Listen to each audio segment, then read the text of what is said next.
All right, Coach, here we go. Thanks for joining us. You want to start off? You want to hop right into questions? Yeah, I mean, I can start off. I'll make a quick comment or two about our class. Yeah, we are obviously excited about this class. I think I want to give our staff a lot of credit for the job they did here throughout the last couple of years since we got our first commitment in this class. And it's certainly a class that I think moving forward is one we can look back to and feel like it was instrumental in a lot of success. And, I don't want to put too much on young guys right now, but Bruce and Roddy and Bryce and Felix, Bowen, you have a combination of just some really talented guys who've addressed some needs. Obviously, you have 4 guys ranked anywhere between kind of 35 to 80 in the class, which is a tremendous class. Obviously, we're losing a lot, guys. You guys are aware of that, but it gives us a lot of excitement here moving forward with the combination of guys that have won at a high level, are really competitive, some multi-positional guys, and then you have a point guard in Bruce and a 5 that we really haven't had in Felix, who are just can really address some needs. So it's an exciting class, and I'm looking forward to following them here this senior year. We got a number of questions here, or a number of people with their hands raised. So how about one question each here to start with? We'll go ahead and start with Griffin Strom and Steve Hellwagon on deck. Griffin. Yeah, Coach, how much can you look at this class as a momentum builder going forward? Your first top 10 class here at Ohio State, and how can you continue to build on this and use it as a momentum builder on the recruiting trail in years to come? Yeah, no, I feel like we definitely can. I feel like we have a tremendous staff. Jake did a phenomenal job with a number of these guys. Ryan has recruited extremely well here. I think, as I've mentioned before, Griffin, it takes some time when you get to a place, you're trying to assess the needs. We've talked a number of times about our roster after our first year. We had a lot of issues that we did need to address, just both in numbers and in positions. There's no question that kind of the rebuild started there. And I think, you look back on it, and certainly there were some guys we've had some great success with. Some may not always work out like you want them to, but by and large, I feel really good about some of the guys. And I just feel like, you see the development of a guy like EJ or Dwayne, Justin, Kyle. I think we have some of those guys that are going to continue to do that.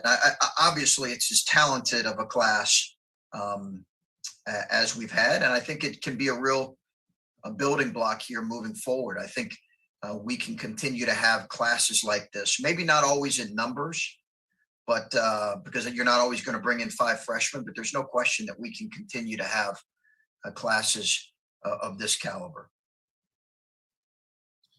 Steve Hellwagon next with Adam Jardy on deck. Steve.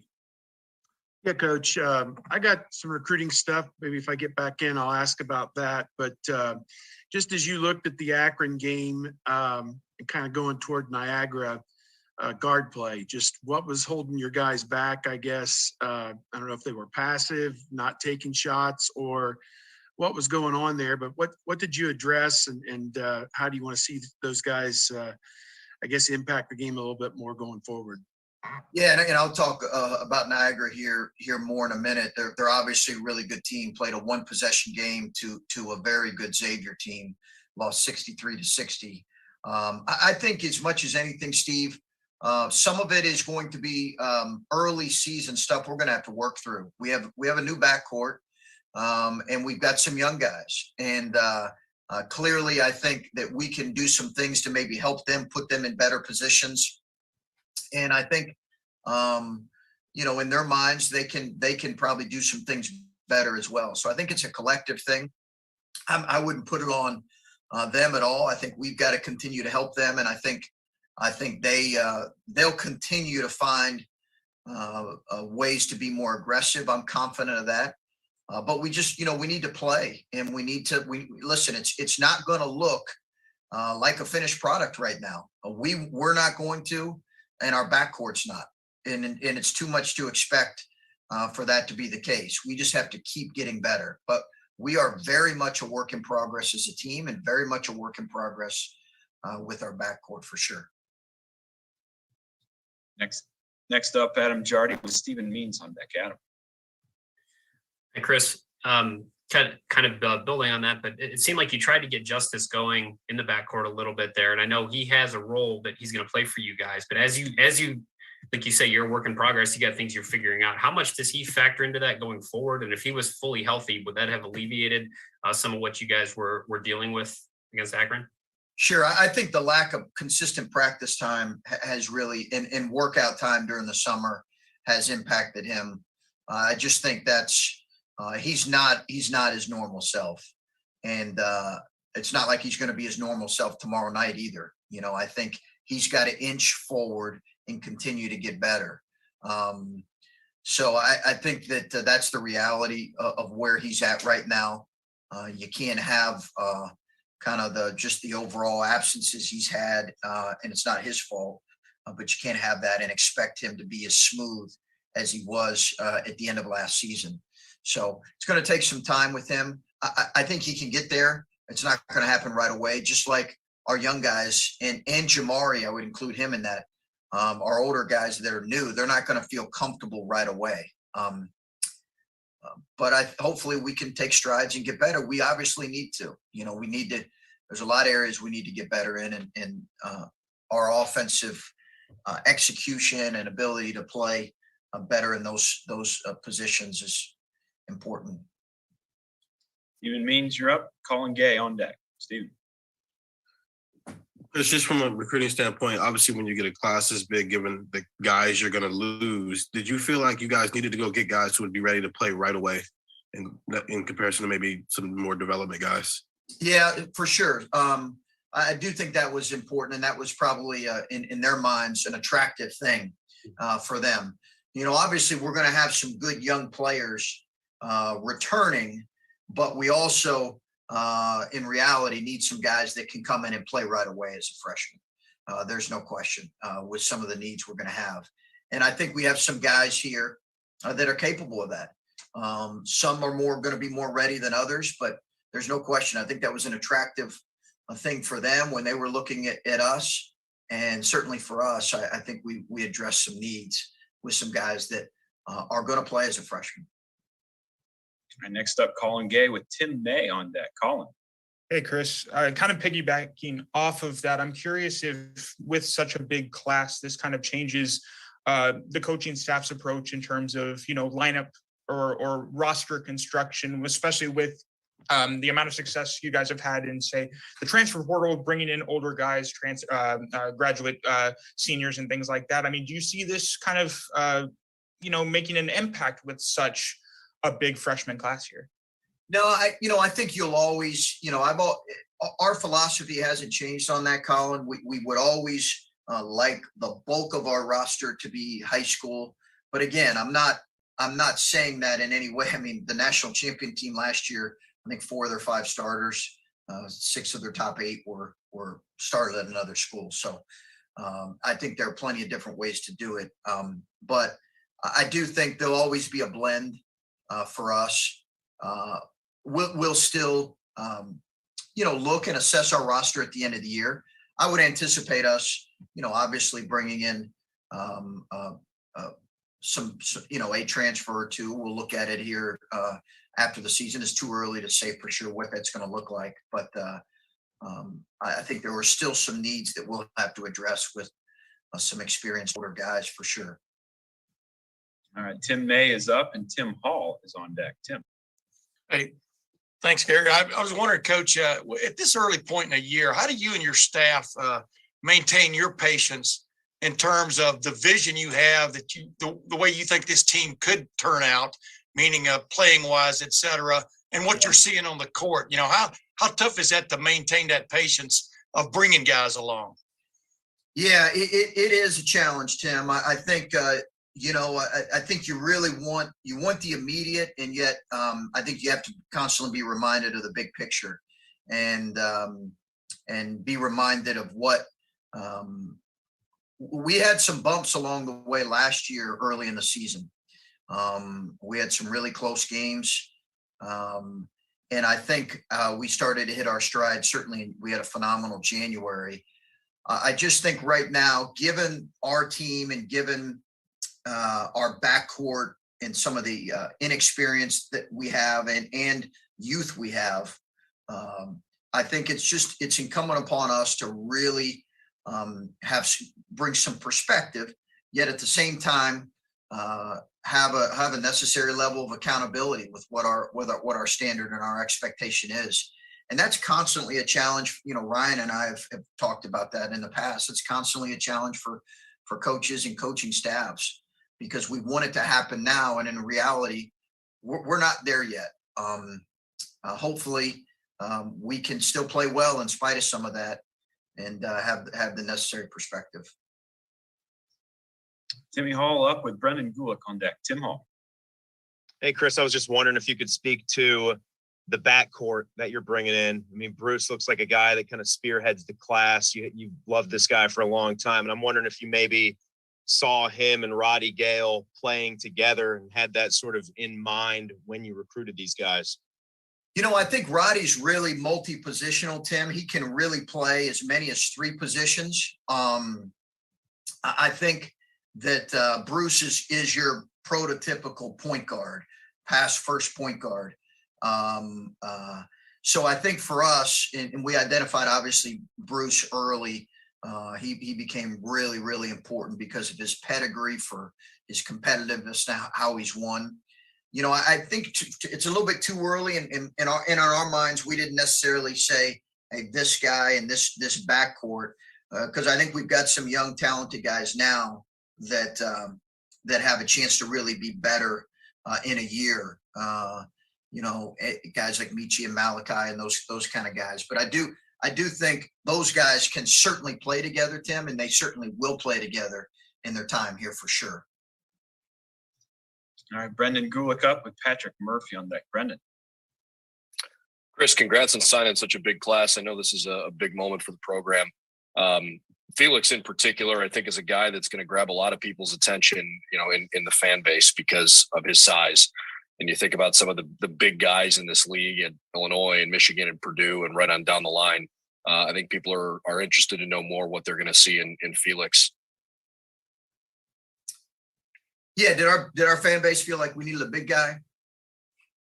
Is that what I've read some things and heard from some folks that they'd like to see, to see a guy that can play in the paint.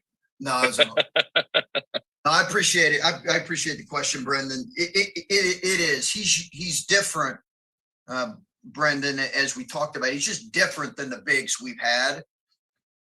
He's very different than Zed, and I could even see them playing together some for sure. He's really unique in his shot blocking ability, and at 6'11" and about a 7'3" wingspan, I think he really provides a dimension that's exciting for us. And he's quick off his feet. Now he doesn't have Zed's low post scoring, Zed's physicality right now. But again, I think you can see those guys potentially playing together as long as we can manage that defensively, as well as offensively. I'm excited about that moving forward. But we've always seen Zed as a big guy. He plays bigger because of his 7'1" wingspan, and he's really continues to grow. He'll have a challenge tomorrow night in a lot of ways, but we obviously needed another guy, and we were looking for someone who could bring something different than Zed. So obviously 6'11" length is exciting for us. We got Patrick Murphy up and then Caleb Spinner from the Lantern on deck. Patrick. Chris, what was the mood like these last couple of days around the team? Obviously, a 1-point win is a win, but it's also came down to the last possession, things like that. how did the players especially kind of take these last couple of days in coming off that season opener? You know, I think, Patrick, it was, you're just trying to make the necessary corrections. Listen, you don't want me to run down all the schools that lost on opening night, right? That quote unquote were upsets. It's the reality of college basketball. We know that. We know that well, obviously. There's no guarantees. You have to earn every time you go out. You have more teams that are older in college basketball, that have more experienced players, and particularly in this time of year, you might have some smaller schools that have their guys have just played together longer. So the fact that they played together longer, that could be as many as an 8 to 10 to 12 point advantage on a given night. That's just the reality. So you have some teams that are working through things. We're one of them. Now, we do have some experienced guys returning. If Justice was completely healthy and Kyle is healthy, then you have some of that. But that's not us right now. So we're trying to make we have to get better in some areas. We understand that. At the same time, you're trying to recognize the fact that they showed great poise in the last 6+ seconds. Michi had a tremendous speed dribble to get it to half court. They listened in the timeout. They executed. They had poise. And there were obviously some other things we did well, but there's no question we have to get a lot better. And again, Greg does a phenomenal job at Niagara. They're going to be prepared and ready for us. We need to be better come tomorrow night. All right, next up is Caleb Spinner with Colin Gay on deck. Coach, with all of these departures on the horizon coming up from some of your big name graduate students and your seniors, how important was it to go out and secure a big draft class this year? Yeah, really important. We have a lot of needs to address, and it's the perfect time to have an outstanding class. And listen, our staff knows, the pressure was on us. We needed to deliver with an outstanding class. With just the fact that we're losing some really good players, some older players, some experienced players. And again, I think it takes you a couple years to kind of get your feet under you, to assess what your rosters looks like. And I just think we really were, we're thrilled with the quality of this class. Thanks, Coach. Sure.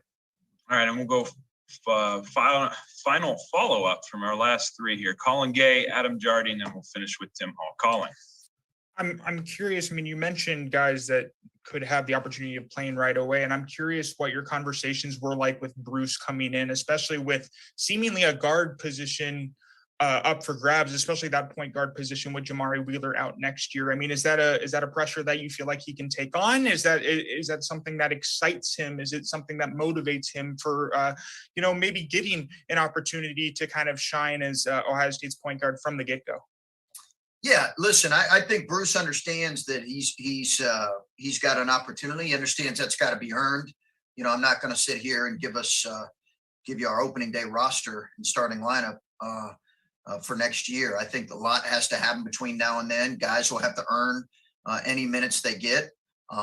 We'll have some good young returning players, but obviously, most programs like to carry 3 point guards. So I think Bruce clearly saw an opportunity, and he's going to be ready. And I'm excited about that.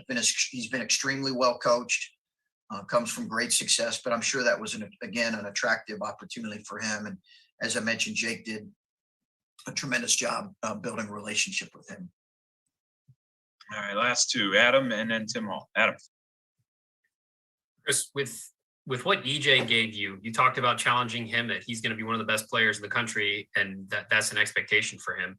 When he leads you in points and rebounds and assists, does some of that get mitigated when Kyle comes back? Like, does EJ have to do that much if there's a healthy Kyle Young next to him? And I guess as the follow-up, how's Kyle doing? Yeah, I think Adam, as we get a little bit healthier, and also as our guards get more comfortable, again, they will give us more offensively. So as they get more comfortable, I think you'll see that load not need to be as heavy. And obviously that needs to be the case. We need to have a little more balance. But I thought EJ was really good. He played like the player he is. He's going to need to do that again tomorrow night. And as I mentioned in the post-game presser, he's earned it. I think he's got to continue to play with high motor and continue to grow in his defense as he's guarding some different positions out on the floor. I think those are areas of growth for him, but he led the way in a lot of areas, both statistically, but just in terms of us feeling it. He's going to need to do it again tomorrow night. Final question from Timmy Hall. Timmy. Hey, Chris, how is Kyle, by the way? Is he okay? Is he expecting him? Yeah, so we'll know more about Kyle after practice today. We should have a better feel for him, and if there are any kind of injury or other updates to give you in terms of availability for tomorrow. We'll know more after practice. But obviously, again, final thoughts on the game tomorrow is it's another former Ohio State assistant. Greg Paulus does it. As I said, he's done a great job there, and got a lot of respect for how his kids play.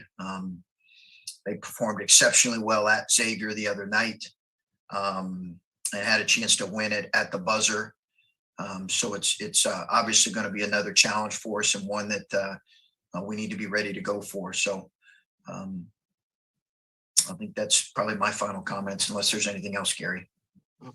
Real quick, I just wanted to ask about your foul, no foul philosophy. When you're end of game up 3 single digit seconds, wondering if what happened maybe changes it. Do you go both ways depending on game situation? How do you guys look at that as a staff? No, we have a hard and fast rule for that, Tim, that I'd probably rather not share, but it's a pretty standard rule. There are certain situations where we could pull it off. And that one of those situations came up the other night. But we do have a clock timing on when we're going to foul. And we practice it. We need to continue to practice it more. But yeah, we absolutely have a rule for that. And we don't deviate from it much, honestly. But in very rare situations, one of which came up the other night, we will. But we have a hard and fast rule for the most part. All right, Coach, again, congrats on the class. Thanks for the time today. Okay, thanks, everybody. Appreciate it. Good seeing you. Thanks, Chris.